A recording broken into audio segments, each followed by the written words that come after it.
Are you alone? Were you with anybody at Giardino's? No. No. Okay. Where do you live? I live on Nantucket. You live on Nantucket? Yeah. Okay, but you're here now. Yes, I have a house here. Okay, where's here? Nantucket.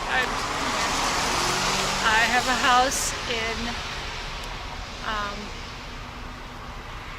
I have a house in North Troy. North Troy? Yes, North Troy. Where's that? Okay, let's step over here. Let's get a little bit further away from the road here. Sorry. No, you're good. You can stay right there. I just don't like my back to the road, so. North Troy? I know, I'm North sorry. Truro? No, not Truro. Okay. No, I'm good. I Okay. have a house Massachusetts, 1 o'clock in the morning, a stretch of road less than 100 feet from a restaurant called Giardino's, and a woman named Leslie is sitting behind the wheel of a Jeep Grand Cherokee that just plowed into a sign. A passerby flags down police. He tells the officer he saw her driving like this, like something was wrong. And when the officer finally gets her out of the car, she can't tell him with any consistency where she lives. Hold on to that detail, because by the end of this stop, the woman who told police she has a master's degree will not be able to remember whether her house is in Nantucket, North Troy, or Truro. 3 different answers, 3 different places. And that contradiction is the thread that's going to run through everything that happens next. Here's the bomb drop right up front, so you know exactly what you're watching for. This traffic stop ends in an arrest for operating under the influence, what most states just call OUI or DUI, and the officer builds his case in real time, right in front of the camera, using nothing but her own words and her own body. He never raises his voice. He never accuses her of lying outright. He just keeps asking simple questions, and she keeps failing to answer them the same way twice. That's the whole engine of this video. Watch how a trained officer turns inconsistency into evidence. So let's go back to the beginning. A witness flags down the officer and says he saw Leslie driving erratically near Giardino's. When the officer approaches the vehicle, he asks her to step out, and the first thing he does is establish a timeline. Did you just leave Giardino's? Yes. Here, why don't you step out of the vehicle, okay? Please.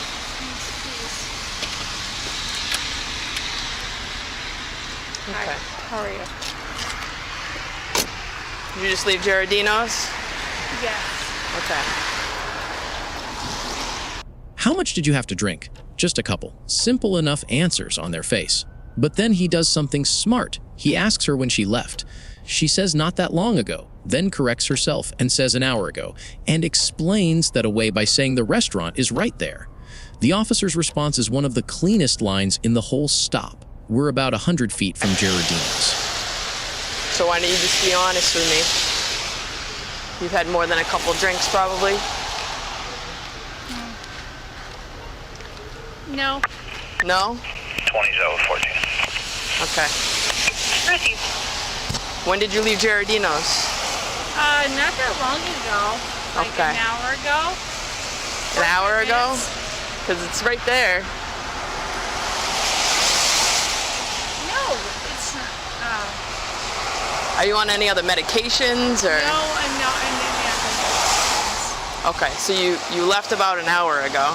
Yes. Okay, Think we're about what that means. If she really left an hour ago and the bar is 100 feet away, there is no explanation for why her car ends up wrapped around a sign 100 feet from where she started. The math doesn't work. And the officer doesn't have to say that out loud, because the math speaks for itself. Then it gets worse for her fast. He asks if she has open containers in the car. She doesn't deny it. He tells her flatly that she just ran into a sign. And she barely reacts, because at this point, she's already trying to figure out who left saw about it an hour ago. Yes. Okay, we're about 100 feet from Giardino's. You have open containers in your car, right? Okay, so you've obviously had a bit to drink. Okay. Okay, so I'm gonna have you do some field sobriety tests at this Okay. point, if that's something you think you can do. Okay, Yes. if you're a little bit too intoxicated or you don't feel No. comfortable doing them. No. Okay, do you feel like you need to be checked out by rescue? This is the No. moment I want you to notice, because it's easy to miss on a first watch. She's not panicking about the crash. She's not panicking about the drinking. Her whole focus, in that moment, is on whether there's a witness. That's not the reaction of someone who thinks she did nothing wrong. That's the reaction of someone calculating what other people know. No? Okay, well, you just ran into a sign. You told the other guy, actually, is he there? He didn't see it, but he's gone now. No. What's your first name? Leslie. Leslie. From there, the officer moves into what's called the pre-test interview, a standard part of any OU stop where the officer is legally required to rule out other explanations for impaired behavior before jumping to alcohol. That's why he asks about medications, about medical conditions, about whether she wears contacts. This isn't small talk. Every one of those questions exists because a good defense attorney can challenge field sobriety results by arguing a medical condition, explains poor balance, or slurred speech. So the officer is doing double duty here, gathering evidence and protecting the case from exactly that kind of challenge later. She tells him she has diabetes, and he notes it because that's the job. Rule everything else out, so what's left standing is the truth. Yes. Okay. All right, so we're gonna run through a couple tests, okay, to make sure that it's safe for you to drive, all right? I know. Okay.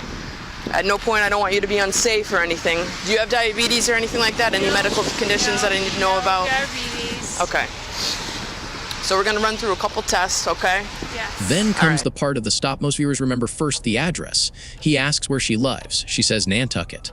Then she says no, she has a house here and names North Troy. Then, seconds later, she says Truro. 3 towns, 3 answers, all volunteered by her, none of them prompted or suggested by the officer. This is the reframe, the thing most true crime channels gloss right over because they're too busy focusing on the sobriety tests. An inability to consistently state your own address isn't just an awkward moment on camera. Courts have long recognized disorientation to person, place, and time as one of the clearest behavioral indicators of intoxication, right alongside slurred speech and poor coordination. It's not a throwaway detail. It's arguably the single most damaging thing she says in the entire encounter, and it happens before a single field sobriety test is administered.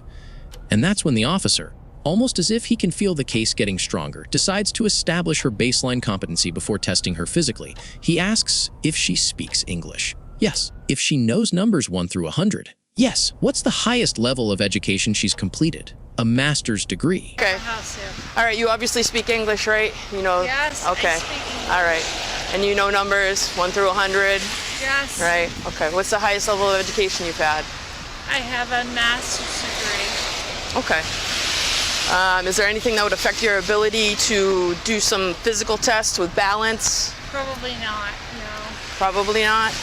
Yes or no? No. No. Okay. Do you wear contacts? Yes. You do? Okay. Do you wear glasses? You have contacts Yes. in right now? This Yes. isn't the officer being condescending. It's the opposite. He's building a record that she has full cognitive capacity to understand the instructions he's about to give her, so that later, nobody can argue she failed the tests because she didn't understand them. And this is where the irony lands hardest. A woman with a master's degree, someone who by her own account has the intelligence and education to understand every instruction given to her, still cannot maintain a starting stance, still cannot follow a fingertip with her eyes without her head drifting. So the first one, I'm going to demonstrate them and then I'll make sure that you understand. Okay, so the first one, you're just going to have your feet together, your hands by your side. Okay, and then try and get your feet a little bit more together. Good, okay. So it's just going to be an eye test. I just want you to follow the tip of my finger, okay? All right. So just do me a favor. Just touch the tip of my finger with one of your hands. You have your choice. Just touch the tip of it. Yep, good. Okay. So just your eyes. Oh, that's sorry. good. You said. I know. I got you. I know. You're good. You said. All right. Try and relax for me, okay? I know. I am relaxed. But Okay. You said. Yeah. No, I got you. You did, and you did it good. Okay. So just with your eyes, all right? I'm just gonna have you follow the tip of my finger, okay? Still cannot stand on one leg long enough to complete the test even after multiple attempts. Education didn't save her from what alcohol had already done to her balance and her focus. That gap between what she's capable of on paper and what her body can actually do in that parking lot is the moment people are going to screenshot. Watch what happens during the one leg stand specifically. Okay? Okay. All right.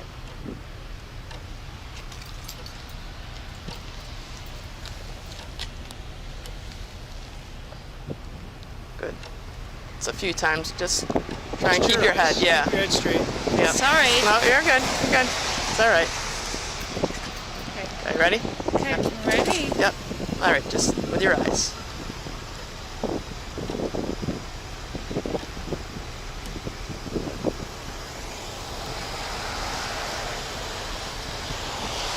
Good. One more.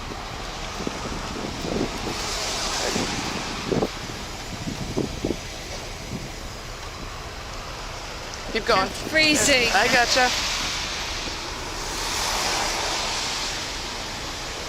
Okay. I'm so cold. No, I gotcha. Keeps breaking position, keeps talking, keeps complaining about the cold. And at one point, the officer has to call her by name twice just to get her to focus, and she answers to a completely different name before catching herself. Yep, I gotcha. We'll give it one more shot. Okay. I'm sorry. No, it's all right. Okay. All right, see how I am? Just like this. Oh. Yeah, you don't have to move yet. Just like that. Yep, just like that. Good. Oh, Oh. Sorry. all right. Fuck. Hey, would you say your name was Leslie? Yeah, Oh my god. Is it Leslie? Yes. yeah. Leslie, look at me for a second. No. Lizzie, look at me for a second. No. Leslie, this is really important. Yeah. Really important. I need you to take this seriously, okay? I know it is. Okay, so try one more. You want to try one more time? I mean, One more time or not? Yeah, yeah. Small moment, big tell. He gives her chance after chance, tells her plainly that this is basically her last opportunity to complete the test safely, and she still can't hold the position. At that point, he makes the call. She's arrested for operating under the influence of alcohol. All right, Leslie, look at me. Okay, this is your last chance, okay? And then you're gonna end up warm really quick, all right? Because it's almost unsafe for you to do this at this point, because you're all over the place, okay? I know. Okay. All right, so just like this, you pick a foot, put it in front, put your hands by your side. And then stay like that with your hands by your side. Hands down by your side. Okay. All right. fuck, Yeah, no. yeah. No, please. Yep. No, just relax, okay? Okay, I'm. Back on this side. No, you don't have to come. Relax. Now here's the legal framework people watching this actually want explained, because this is where the education happens. Field sobriety tests exist because roadside impairment can't be measured with total precision without a blood test. So officers use a set of physical and cognitive tasks, standing on one leg, walking heel to toe. Yeah. All right, so I'm gonna demonstrate the next test, okay? All right, so I'm gonna have you stand like this with your right foot in front of your left and both your hands on your sides. Okay, that'll be the starting position for the test, okay? Can we please, get my foot out? I'm freezing. Why don't we do it this way, nice and flat, unless you have anything to add, Sir Kulik, yeah? Yeah, I'm All right, Leslie, freezing. stand right here. Leslie, stand right I'm here. freezing. Okay. Yep. Doesn't matter. It doesn't matter. Stand right here. We want a nice flat surface for you. Okay, well, either way, I'm so freezing. Okay, Okay, you go. all right, so I'm gonna have you start like this, Yeah. okay? This is the starting position. Following a stimulus with your eyes that are designed to isolate the specific effects alcohol has on balance, divided attention, and eye movement. These aren't arbitrary hoops. The eye test the officer performs first is checking for something called nystagmus, an involuntary jerking of the eyes that becomes more pronounced with alcohol in the system. And it's one of the hardest indicators to fake or talk your way out of. What makes this stop legally airtight isn't any single test, it's the accumulation. The timeline that doesn't add up, the crash, the open containers, the inconsistent statements about her own address, and then physical tests she couldn't complete after being told multiple times what was at stake. Any one of those alone might be arguable in court. All of them together is why this arrest holds up. After the arrest, the officer searches her vehicle and finds exactly what the earlier admissions predicted. 2.14. I'm really 14. She's gonna be 71 OUI. I'll take a record, Shit. please. fuck. I'm sorry. That's all right. You got anything on you that's gonna stick or poke me? No, I don't have anything on me. Okay, hang on a second. Nips in her purse, and what he describes as a couple of bottles in the back seat. combined with the open container violation already established. That physical evidence closes the loop on everything she said, and didn't say throughout the stop. I'll just snap a pic or two for you. Yeah, if you And don't I'll mind. inventory it and I'll sit with the car if you want to get going. Okay, that works. Is that easy for you? Yeah, that's huge help.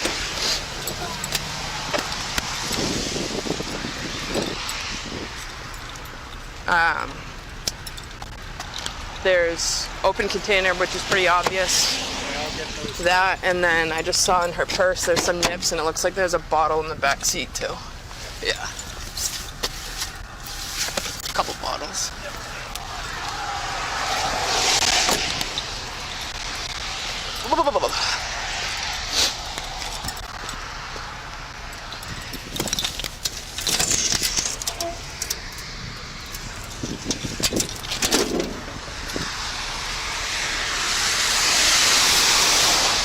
Here's what this case actually means for you if you're ever the person standing where Leslie stood. Field sobriety tests are voluntary in most states, which means you can decline them, though that decision carries its own consequences depending on where you live. But what you cannot control once an officer starts talking to you is whether your own answers add up. It wasn't the tests that built this case. It was a timeline that didn't match a 100-foot distance, an address that changed 3 times, and a level of composure that education alone was never going to provide. The lesson isn't about drinking. It's about the fact that once you're behind the wheel and something goes wrong, the story you tell has to survive contact with the physical world around you, and hers didn't survive even one question in.